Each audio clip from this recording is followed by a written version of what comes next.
Hello friends, तो आज है Holi and happy Holi to everyone. तो मैं उम्मीद करती हूँ कि आप सबकी होली बहुत अच्छी बनी होगी। और आज होली है तो आज हॉलीडे भी है, तो मुझे एक मौका मिल गया है आप सभी से कुछ बातें करने का। और अगर आप मेरे चैनल पे नए हैं तो मैं बता देती हूँ कि मेरा नाम प्रियंका है और मैं एक जीबीएस पेशेंट हूँ। और मैं जीबीएस से रिलेटेड ही वीडियोस बनाती हूँ इसमें, जो कि मोटिवेशनल वीडियोस है, एक्सरसाइज वीडियोस या फैक्ट वीडियोस हैं। और जीबीएस एक बीमारी है, ये एक ऑटो इम्यून डिसऑर्डर है जिसमें आपके नर्व्स डैमेज होकर आपका बॉडी पैरालाइज्ड हो जाती है। तो आई होप ये सारी वीडियोस जो जीबीएस पेशेंट्स हैं उनकी फैमिली मेम्बर्स या जीबीएस पेशेंट्स के लिए भी काफ़ी हेल्पफुल रहती हैं। तो आज की वीडियो में मैं आपसे काफ़ी दिनों से कुछ बातें करना चाहती थी, तो मैंने सोचा कि आज मुझे मौका मिला है तो मैं कुछ बातें कर लेती हूँ। तो सबसे पहले जो मैं आपको बताने वाली थी वो है कि कई लोगों को ये पता नहीं है कि जीबीएस में जो हमारी नर्व्स डैमेज होती हैं वो पेरीफेरल नर्व्स डैमेज होती हैं।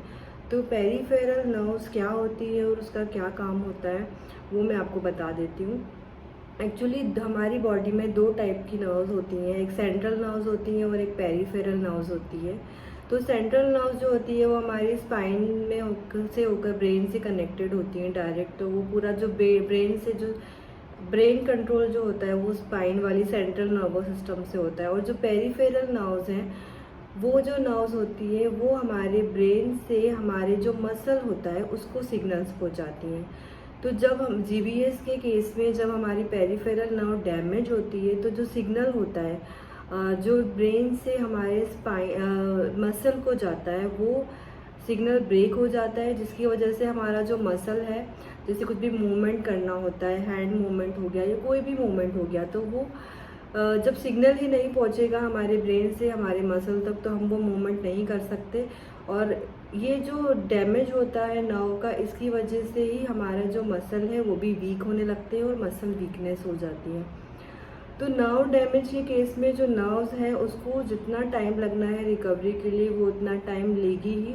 लेकिन हमारा काम क्या होता है, मसल को स्ट्रॉन्ग करना होता है, मसल को ये याद दिलाना होता है कि मसल का काम क्या होता है, क्योंकि ब्रेन उसको प्रॉपर मसल को सिग्नल नहीं पहुंचा रहा है। तो हमको ही मसल को बार बार एक्सरसाइज करके ट्रेन करना होता है। इसलिए हम जितनी भी एक्सरसाइज करते हैं वो मसल स्ट्रेंथनिंग के लिए करते हैं। तो ये सारी बात बताने का मेरा पर्पस बस यही था कि जब भी आप कोई एक्सरसाइज करते हैं तो आप अपने माइंड को ज़रूर फोकस करके वो एक्सरसाइज कीजिए। हमको माइंड टू मसल कनेक्शन बनाना है, तभी हमको हमारे लिए वो एक्सरसाइज बहुत इफ़ेक्टिव होगी और हम जल्दी रिकवर हो सकते हैं। तो आप जब भी कोई एक्सरसाइज करें तो ऐसा मत कीजिए कि आपके माइंड में कुछ और ही थॉट चल रहा है कि नहीं क्या हो रहा है मेरी लाइफ में वैसा, या आप कुछ और ही सोच रहे हैं, वैसा मत कीजिए। आप जब भी एक्सरसाइज कीजिए आप प्रॉपर, जैसे अगर आप कुछ भी एक्सरसाइज कर रहे हैं तो आप वहाँ पे जैसे फुट ड्रॉप का आप एक्सरसाइज कर रहे हैं तो आप अपनी आईज क्लोज करके आपको फुट को ऐसे इमेजिन करना है, विजुअलाइज करना है ऊपर आते हुए। इस तरह से आपको माइंड और मसल को कनेक्ट करना है। तो इससे आपका माइंड से जो सिग्नल पहुँचेगा मसल को और उससे आपका नर्व जल्दी रिपेयर हो जाएगी। और जो दूसरी बात मैं आपको बताना चाहती थी वो ये है कि हमारी लाइफ का भी सिर्फ एक ही गोल होना चाहिए, वो है कि हमको हर दिन एवरीडे एक्सरसाइज करना ही है। तो जैसे हमारी डेली कुछ हैबिट्स होती है उसमें हमारी एक हैबिट एक्सरसाइज की होनी चाहिए। अगर आप एक्सरसाइज प्रॉपर नहीं कर सकते तो आपको ज़्यादा से ज़्यादा एक्टिव रहना है, जिससे कि आपकी बॉडी में मूवमेंट बना रहे, तभी आप जल्दी रिकवर कर पाएंगे।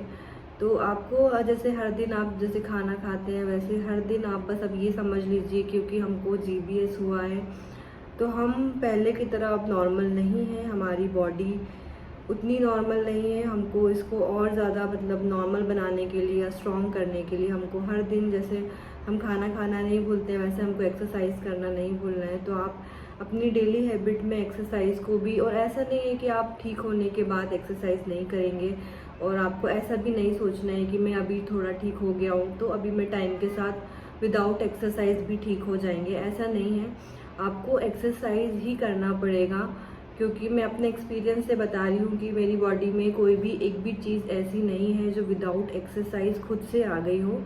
क्योंकि जीबीएस में नर्व डैमेज का केस है, तो वो नर्व रिपेयर होने के बाद ही आप प्रॉपर ठीक हो सकते हैं, और उसके लिए एक्सरसाइज करना, मसल को स्ट्रेंथन करना बहुत इम्पॉर्टेंट है। तो आप एक्सरसाइज को एवरीडे लाइफ में ठीक होने के बाद भी आपको मैक्सिमम 3 to 4 टाइम्स वीक में एक्सरसाइज करना ही है, तो जिससे आपको आगे वापस जीबीएस होने के चांसेस नहीं होंगे, और आप वापस से स्ट्रॉन्ग रहेंगे, और आप अच्छा फील करेंगे, और हमेशा आप एनर्जेटिक रहेंगे, और आपको फटीगनेस भी उतना ज़्यादा फील नहीं होगा। द नेक्स्ट जो मैं आपको बोलना चाहती हूँ वो ये है कि आप कभी भी जब हम स्टार्टिंग में जब ये सफ़र कर रहे होते हैं, तो हमको लग रहा होता है कि हम 3 मंथ्स में ठीक हो जाएंगे, फिर हमको लगता है कि नहीं 6 मंथ्स में हो जाएंगे, फिर लगता है कि 1 ईयर में हो जाएंगे। लेकिन धीरे धीरे टाइम जाता जाता है, और हम जो भी टाइमलाइन फिक्स करते हैं, हम उस टाइमलाइन में मोस्टली लोग उतने रिकवर नहीं हो पाते हैं। मेरे साथ भी वही केस था। मुझे लगता था कि मैं शायद जल्दी पूरी तरह से रिकवर हो जाऊंगी, लेकिन वैसा नहीं होता है, क्योंकि ये डिपेंड करता है कि आपकी नर्व कितनी डैमेज हुई है, क्योंकि नर्व रिपेयरिंग में तो उतना ही टाइम लगने वाला है। तो आप उस केस में उतना होपलेस हो जाते हैं कभी कभी। लेकिन मैं यही बोलूँगी कि आप जो लाइफ चल रही है उसको साथ में, लाइफ को आप फ्लो के साथ जाइए, और ये पूरा फोकस इस चीज़ पे मत लगाइए कि टाइमलाइन क्या होना चाहिए, हम कितने टाइम में ठीक हो जाएं, क्योंकि मुझे भी आज 1.5 साल हो गया है, लेकिन मैं उतनी पूरी तरह ठीक नहीं हुई हूँ। और अभी पर मैंने टाइमलाइन फिक्स करना या ये सोचना बंद कर दिया है कि नहीं मैं कितने दिनों में ठीक हो जाऊँगी। मुझे लगता है कि अभी जो लाइफ है, नॉर्मल रूटीन में आना ज़्यादा इम्पॉर्टेंट है, और नॉर्मल फंक्शन करना डे टू डे लाइफ के वो ज़्यादा इम्पॉर्टेंट है। बाकी धीरे धीरे करके हम एक दिन पूरी तरह ठीक ज़रूर हो जाएंगे। तो आप बस ये टाइमलाइन फिक्स मत कीजिए। हाँ, इनिशियली जब बहुत ज़्यादा आप बेड पेशेंट होते हैं, तो इनिशियली आपको थोड़ा सा फोकस करके ये ज़रूर ट्राई करना है कि आप नियर टू नॉर्मल एटलीस्ट 90% आप ठीक हो जाएं। उसके बाद का जो रिकवरी है वो धीरे धीरे ही आएगा।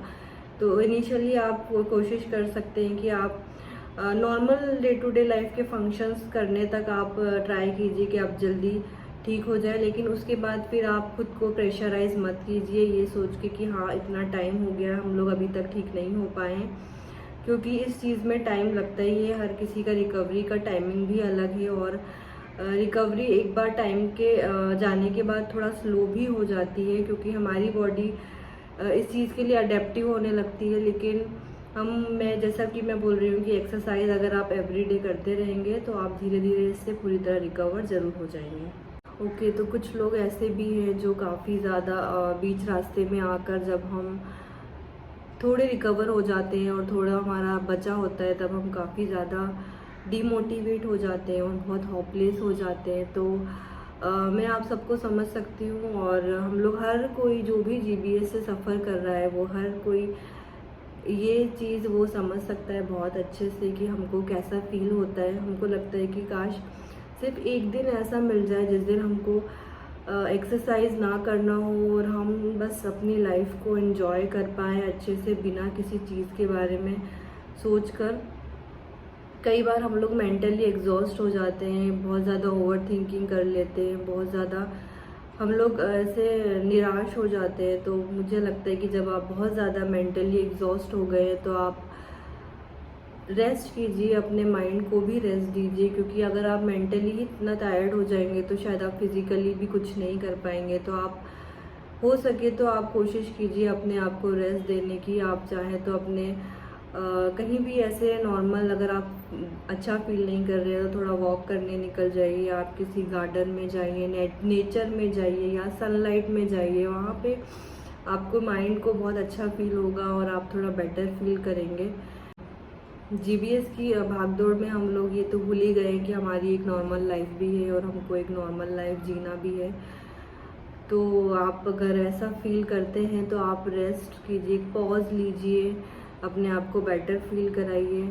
पहले कैसे होता था जब हम लोग नॉर्मल थे, और बहुत ज़्यादा जो लोग जॉब पे होंगे या जो लोग ऑफिस जाते होंगे, हम लोग को टाइम नहीं मिलता था, और हम लोग सोचते थे कि एक दिन ऐसा मिल जाए कि हम लोग को रेस्ट मिल जाए, कुछ करना ना पड़े। तो आप बस वही सोचिए कि आपको शायद ये टाइम खुद के लिए मिला है, और ये टाइम हमको अपने आप को देना है, और आप ये टाइम को वैसे भी देख सकते हैं अगर आप इसको पॉजिटिव वे में देखना चाहते हैं तो मेरे जो ये वीडियोस हैं वो जो मैं क्रिएट करती हूँ, इसका पर्पस ये है कि हम लोग आपस में एक GBS फैमिली है और हम लोग का काम यही है कि हम एक दूसरे को समझें और एक दूसरे को होप दें, एक दूसरे को मोटिवेशन दें, जिससे हम लोग को आगे लाइफ में बढ़ने का एक उम्मीद मिले और हम लोग आगे बस इस लाइफ में इसी तरह बढ़ते रहें।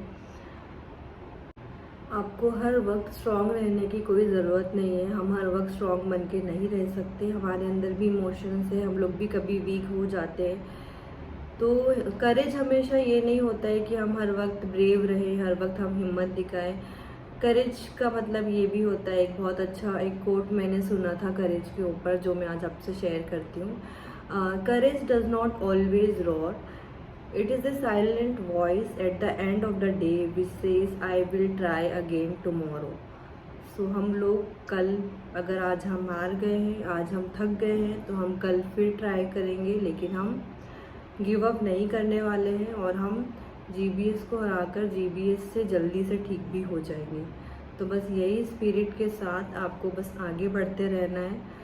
और फ्रेंड्स, मैंने एक नया व्हाट्सएप का एक ग्रुप भी बनाया है जिसकी लिंक मैं आपको यहाँ पर शेयर कर देती हूँ डिस्क्रिप्शन बॉक्स में। तो आप उस लिंक से उस ग्रुप को ज्वाइन कर लीजिए और जो भी आपके क्वेरीज़ हैं और कुछ भी आपका, या आप किसी की, अगर आप ठीक हो गए हैं, आप ऐसे पेशेंट हैं जो आप किसी की हेल्प कर सकते हैं, तो आप उसमें अपने एक्सरसाइज वीडियो या आप कुछ एडवाइस भी देना चाहते हैं तो वो भी आप वहाँ पर दे सकते हैं। और हम लोग सब एक दूसरे की हेल्प कर कर ही आगे यहाँ से बढ़ सकते हैं और इसमें हम लोग सब एक दूसरे की हेल्प करके हम लोग को अच्छा भी फील होगा और हो सकता है जिसको ज़्यादा ज़रूरत हो उसको वहाँ से हेल्प भी मिलेगी। तो आप इस ग्रुप को ज्वाइन कीजिए। और मेन हम लोग इस ग्रुप का पॉइंट यही रखेंगे कि इसमें आप जो भी एक्सरसाइज करते हैं वो एक्सरसाइजेस वीडियो आप उसमें अपलोड कीजिए, जिसे देखकर बाकी लोग, जिन लोग को जो प्रॉब्लम है वो एक्सरसाइज वो वहाँ से देख के कर सकते हैं। और मुझसे अगर आप डायरेक्ट कनेक्ट करना चाहते हैं तो मैं अपना इंस्टाग्राम का इंस्टा ID भी यहाँ पर मेंशन कर देती हूँ, आप वहाँ पर भी मुझे डायरेक्ट मैसेज कर सकते हैं। और अगर आपको कुछ भी पूछना है या आप मुझसे बात करना चाहते हैं तो मैं वहाँ आपसे ज़रूर बात करूँगी। और जो भी आप चाहते हैं मैं जिस तरह से वीडियो बनाऊँ या और कुछ हेल्प आपको चाहिए तो आप मुझे कमेंट सेक्शन में ज़रूर मैसेज करके बताइएगा। और तो आज की वीडियोस में इतना ही, तो मैं आपको मिलती हूँ अपने नेक्स्ट वीडियो में। और अगर आपने ये वीडियो आपने देखा और आपको अच्छा लगा तो आप इसको लाइक कर दीजिए और इसको एक शेयर ज़रूर कर दीजिएगा। So thank you for watching, bye.